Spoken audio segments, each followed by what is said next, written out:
Shalom and welcome to the channel. This is your brother Israel Leonard with the Word of God. I want to begin with a special word for you. The word of the day today, it is a three-word phrase that carry weight in international law. Uti possidetis iuris. It is Latin for as you possess on the law. It is originated in Roman law and can be shortly explained like this. New states that become independent shall inherit the boundaries that the former colony had. The principle avoids that decolonization will cause border disputes, foreign manipulation, and even wars. Why does it matter? There is a myth that even the International Criminal Court and the International Court of Justice have been pushing that Israel breaks international law when they build homes in Judea and Samaria, that many of them call Palestine a non-existent country. Every time our politicians, political pundits, or academics use that language, they are stepping into the lying realm of Satan, together with those international bodies that should know better. We could guess that some degree in jurisprudence would be required to work there. Let me tell you why. The lands we now call Israel, Lebanon, Syria, and Jordan were under Ottoman control until the First World War. When the Turks lost, they retreated to their homeland, Turkey. The victors, Britain and France, didn't colonize these lands. They liberated them and administered them under the League of Nations mandates. France divided its Syro-Phoenician mandate into Lebanon and Syria in full accordance with international law, and the United Kingdom divided the British mandate of Palestine into the Jewish national home, as proposed in the Balfour Declaration, and Transjordan, literally beyond the Jordan River. Those divisions weren't arbitrary. They were ratified at the San Remo Conference in April 1920 by those with legal authority to do it. The borders of Israel, which are Egypt to the southwest, Lebanon to the north, the Mediterranean to the west, and the Jordan River to the east, were drawn by international consensus of the League of Nations. All of the Arab pogroms from 1920, the three genocidal wars that Arab leaders have started in 1948, 1967, and 1973, and the terrorism that the Palestinian Arabs have been perpetrating for decades. In short, Arab opposition to the existence of Israel for more than a century is in blatant defiance of international law, especially the Uti possidetis iuris doctrine. There is no Palestine, and it has never existed because the goal of the Palestinian Arabs has never been to get a Palestinian state, but to take Israel away from the Jews and call it their own state. That's why they have rejected every offer. This is not a conflict over boundaries, but a denial of international law and a denial of the existence of Israel. Going back to our biblical history of Israel, we ended the previous message with the fall of the kingdoms of Israel and Judah to Assyria and Babylonia, respectively. Let's see how it happened, and the empires that came after them, prophesied by Isaiah, Jeremiah, and Daniel, among others. In 722 BC, the Assyrian Empire conquered the northern kingdom, which had been prophesied by Isaiah 12 years before. It is written in Isaiah 8 and verse 4.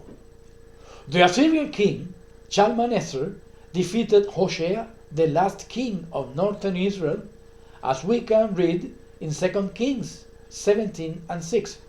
He took the Hebrews as captives to Assyria and his successor Sargon II resettled the kingdom with other peoples from Assyria and Aram, transforming it in Samaria, the territory in northern Israel, whose inhabitants were rejected by the Jews of the New Testament because they were considered apostates. Israel's conquest marked the end of 7 centuries of Jewish rule over the north. Sargon's successor was King Sennacherib, who campaigned over Judah, Philistia, and even fought Egypt. His successors Esarhaddon and Ashurbanipal invaded Egypt. Sennacherib's campaign failed in conquering Jerusalem because of God's intervention. You can read the whole story in 2 Kings, chapters 18 and 19, or Isaiah, chapters 36 to 37. Other Assyrian conquests were Babylonia, the remnants of the Hittite Empire, Syria, most of Israel, Phoenicia, Philistia, and Egypt. The Ammonites and Moabites and Edomites paid tribute to Assyria, becoming vassal kingdoms. Only Jerusalem and Arabia escaped. One of the most impressive chapters of the Bible is Daniel 2. King Nebuchadnezzar had a dream he forgot, and Daniel reminded him of the dream, but not only that, he explained the whole thing for the king, and because the dream was prophetical in nature, it became a recurring theme in Daniel's own prophecies, repeated and confirmed in chapter 7, zoomed in chapter 8, highly detailed in chapter 11. The statue had a head of gold, chest and arms of silver, belly and thighs of bronze, and legs of iron, with the feet mixing iron and baked clay. Each material was interpreted as a different empire that would conquer the Holy Land, and has been historically interpreted as the big 4 empires, Babylonia, Persia, Greece, and Rome, that would be represented in the dream and in Daniel's beasts in chapter 7.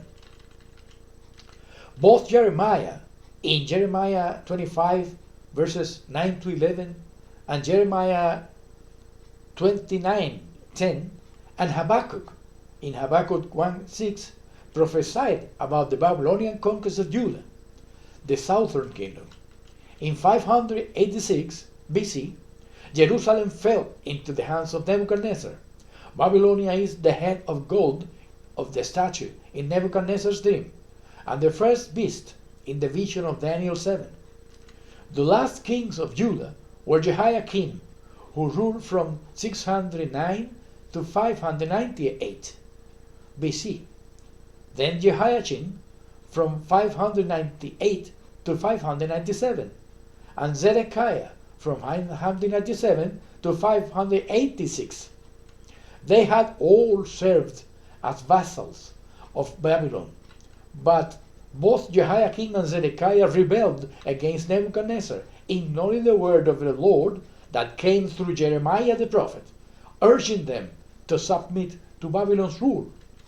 Both 2 Kings and 2 Chronicles end with the story of Jerusalem's fall.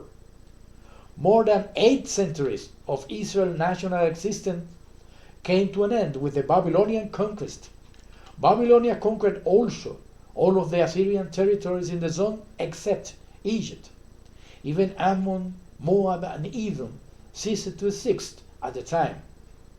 The Edomites fled to Judah and dwelt in Idumea, north of Beersheba, in the Negev. Edom was populated in turn by nomadic Arabs, the Kedarites and Nabateans, who later on would found the Nabatean kingdom there. This is the nearest the Arabs lived in Israel before the Muslim conquests of the 7th century AD, and Edom, which geographically belongs in the Arabian Peninsula. Certainly no Palestine yet. The Kedarites and Nabateans have been identified as descendants of 2 of Ishmael's sons, Kedar, and Nebaioth. These two names became synonyms with Arab in the Bible. They appear in several prophecies in Isaiah, Jeremiah, and Ezekiel. Nabateans and Kedarites fought against both the Assyrian and the Seleucid empires, as the Jews did.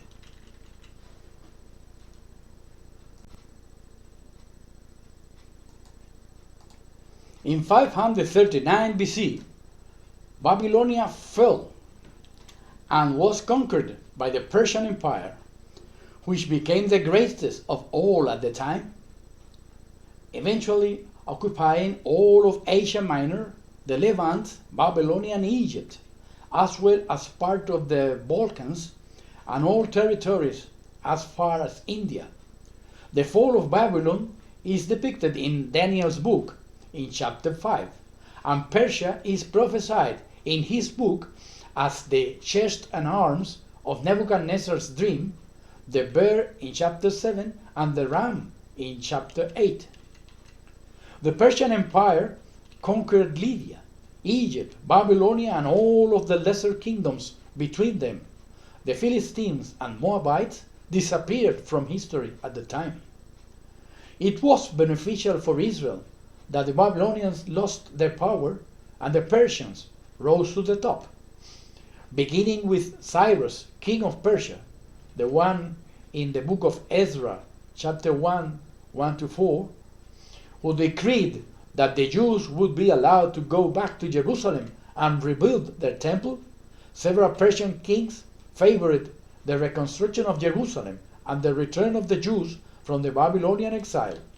Among them are Darius I, who appears in Ezra 6, verses 1-12, and Artaxerxes I, the one of Nehemiah, chapter 2, verses 1-8.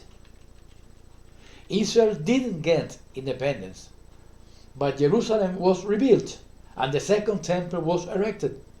Zerubbabel became the political leader as a governor under the Persian king, and Joshua the high priest, meaning the sacrifices were restored in the rebuilt temple.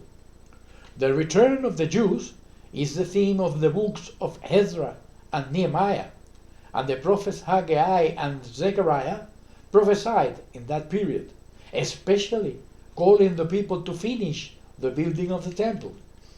Phoenicians, Syrians, and Ammonites remained under Persian rule, as they had been under Assyrians and Babylonians.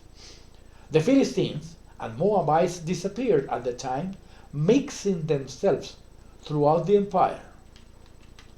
The disappearance of Moab allowed for the Nabateans to extend their dominion to the north, reaching the city of Petra, which eventually would become their capital.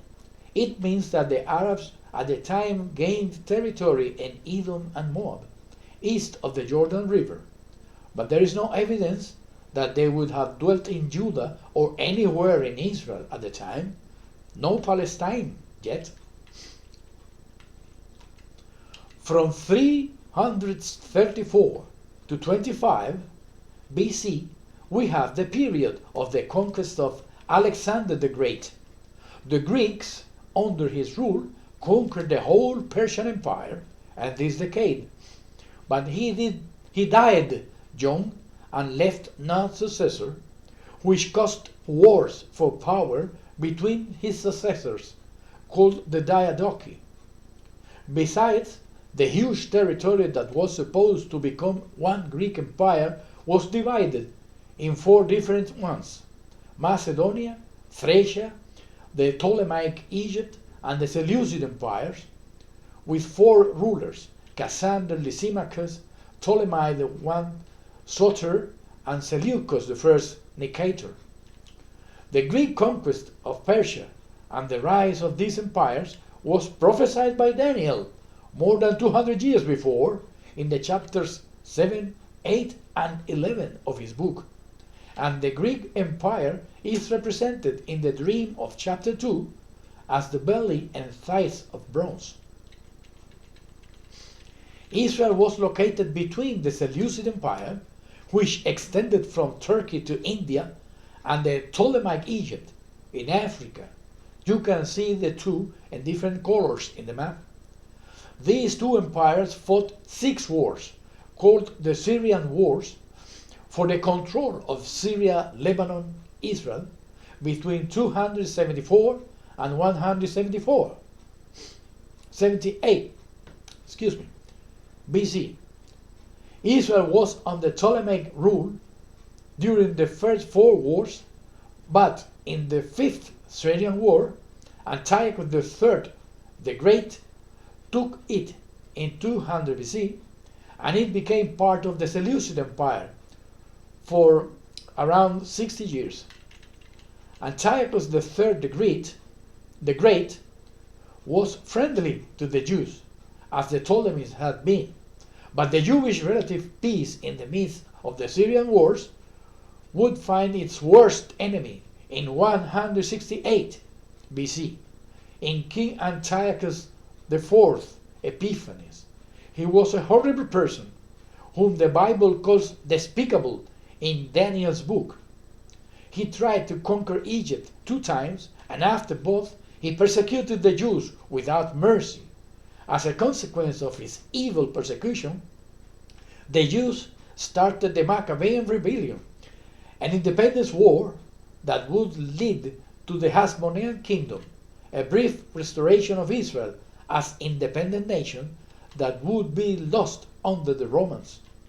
Somewhere in this period, the Nabateans created a kingdom in the territory that had been living in the Nabatean kingdom. It's worth to note that the Nabatean kingdom was always beyond the Jordan. There is no evidence showing that the Arabs conquered Israel at any time in history at the time, and certainly no Palestine yet. In the next video, we will see Rome's arrival in the scene. Subscribe to the channel. You don't want to miss it.